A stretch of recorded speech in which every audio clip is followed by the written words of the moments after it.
बौरखेड़ा व्यापार विकास समिति के तत्वाधान में आयोजित दिवाली स्नेह मिलन समारोह में आप सभी को बहुत बहुत शुभकामना, बधाई।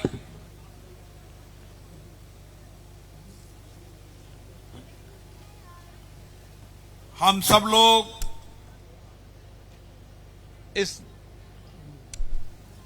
इस इलाके के अंदर जिसको हम कोटा का विस्तार कहते हैं, उस इलाके के अंदर अलग अलग गांव से, अलग अलग शहर से, अलग अलग राज्यों से आकर अपन यहां निवास कर रहे हैं। और जिस तरीके से कोटा का विस्तार हो रहा है, उस तरीके से कोटा के विकास की योजनाएं भी बनाई जा रही है। और आप सब लोगों का हमेशा से, चाहे विधानसभा का चुनाव हो, चाहे लोकसभा का चुनाव हो, हर चुनाव में आपका भरपूर प्यार, स्नेह, आशीर्वाद मिलता है। और इस आशीर्वाद से आपकी अपेक्षाएं भी रहती है कि बरसों से लंबित विकास के वो मुद्दे और मुद्दों के लिए यहां के लोगों की अपेक्षाएं। मैं जब भी बारां के रोड के इस इलाके में आता हूं, मुझे भी आपके मिलने से नई ऊर्जा मिलती है, क्योंकि आपका प्यार इतना है। और इसीलिए हमारी कोशिश भी है कि सारे इलाके के अंदर जो बरसों से मूलभूत सुविधाओं का अभाव है, चाहे पीने की पानी हो, चाहे रोड हो, नालियां हो, रोड लाइट हो, इन सारी मूलभूत सुविधाओं के लिए हमने भी व्यापक कार्य योजना बनाई है। आने वाले समय के अंदर इस इलाके की सबसे गंभीर समस्या पीने के पानी की समस्या है। और इसलिए हमने योजना बनाई है, अमृत 2 योजना के तहत अगले 2 वर्षों के अंदर सारे इलाके के अंदर पाइपलाइन पहुंच जाएगी, ताकि आपको सबको भी चंबल का पानी मिलेगा। क्योंकि चंबल के किनारे रहते हुए आपको चंबल का पानी नहीं मिले, यह हमारे सबके लिए चिंता का विषय है। और इसीलिए 220 करोड़ की योजना स्वीकृत होकर टेंडर स्वीकृत हो चुके हैं, लेकिन सारी योजनाओं को बनते बनते 2 वर्ष लगेंगे। और इसीलिए कई बार रोड की मांग आपकी रहती है, लेकिन एक शहर का अगर व्यवस्थित विकास करना हो तो सबसे पहले रोड बनने के पहले इलाके के अंदर पाइपलाइन डल जाए, बिजली के पोल गड़ जाएं,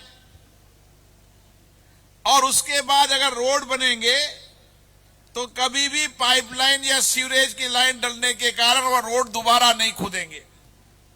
नहीं तो एक बार रोड बनाया, फिर 6 महीने बाद सीवरेज लाइन डल गई, फिर 6 महीने बाद पीएचडी की लाइन चल गई, तो हर 6 महीने के अंदर जैसे मैं इस रोड पर आया, वैसी कंडीशन सारे रोड की बनने के बाद भी मिलती है।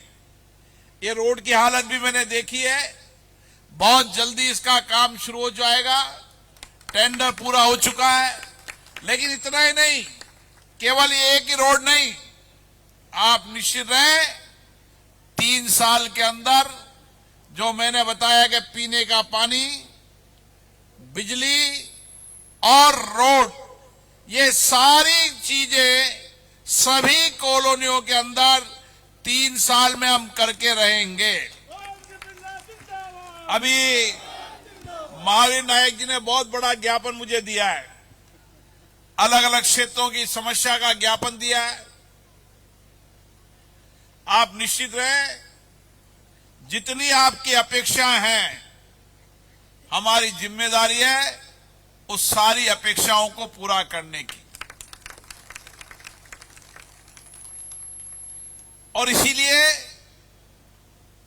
इस सारे इलाके के अंदर चाहे रोड हो, बिजली हो, पानी हो, आने वाले समय के अंदर इस इलाके के अंदर एक मिनी 300 बेड का अस्पताल हो, ताकि लोगों को चिकित्सा व्यवस्था वहां कर सके। हर वार्ड के अंदर प्राथमिक स्वास्थ्य केंद्र हो, और इसी के साथ जो विद्यालय यहां पर हैं, उनके खेल मैदान के लिए भी अगर जमीन की आवश्यकता होगी तो जमीन की प्रक्रिया भी पूरी करेंगे। और जब मैं पिछली बार आया था तो देवली अरब का ये पार्क मैंने देखा था, और उस समय मैंने कहा था आने वाले समय में देवली अरब का ये पार्क ऐसा बनेगा कि नयापुरा और लाडपुरा के लोग भी इस पार्क में घूमने आएंगे, ताकि इस सारे इलाके के लिए इस 12 रोड की जितनी भी कॉलोनियां हैं, उन कॉलोनियों के लिए एक अच्छा पार्क बन सके, जिसके अंदर लोगों को सारी की सारी एक छत पर सुविधाएं मिल सके। मुझे पता है छोटी मोटी बहुत सारी समस्या है, आपने एक एक ज्ञापन दिया है।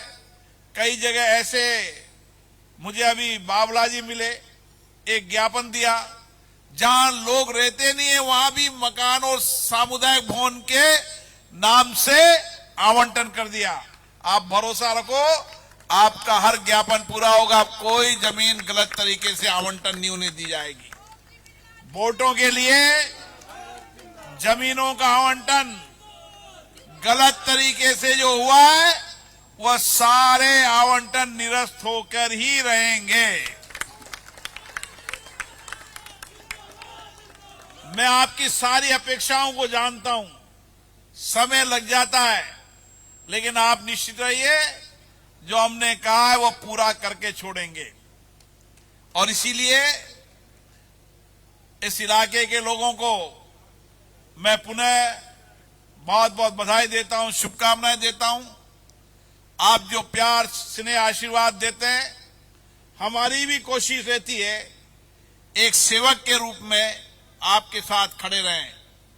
और इसीलिए मेरा आप लोगों से भी आग्रह है कि आप सब अलग अलग इलाके के अंदर कॉलोनी वाइज विकास समिति बनाने का प्रयास करें, और विकास समिति बनाकर हम अपने इलाके को स्वच्छ और हरा भरा बनाने का संकल्प भी लें कि एक ऐसी आदर्श कॉलोनियां बने जहां पर आने वाले समय में घर घर कचरा संग्रह की व्यवस्था हो।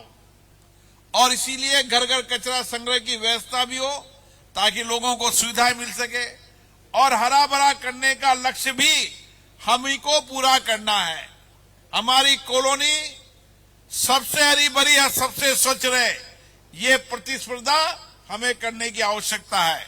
और मुझे आशा है आप सब मिलकर अपनी अपनी कॉलोनी को श्रेष्ठ कॉलोनी बनाने का प्रयास करेंगे, और श्रेष्ठ कॉलोनी बनाने में हम आपके साथ खड़े हैं। विकास के साथ ही नहीं, श्रेष्ठ हमारे हर त्योहार, उत्सव सामूहिकता से मिले। हम अलग अलग क्षेत्र से आए, लेकिन एक ऐसा परिवार हो जो सुख दुख में हमेशा एक दूसरे के भागीदार हो।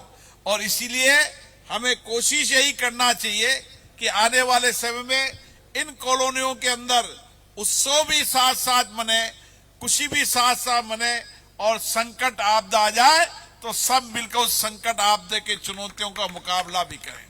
और इसीलिए ये संस्कार विचार हमेशा हमारे हैं, और इन्हीं संस्कारों से जब मैं वहां पर आऊं तो हर महीने के अंदर लोग साथ बैठें, चर्चा करें, विकास की चर्चा करें, लोगों के सुख दुख की चर्चा करें, और कैसे हम अपनी कॉलोनी को बेहतर बना सकते हैं उसके लिए मिलकर प्रयास करें।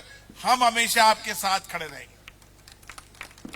आप जब भी बुलाओगे, जब उसी कॉलोनी में आके आपके साथ बैठेंगे, वहीं विकास की योजना बनाएंगे, और सारी की सारी जो आपकी अपेक्षा है उस सारी अपेक्षाओं को पूरा करने का प्रयास करेंगे। आप सभी को बहुत बहुत धन्यवाद। जय हिंद।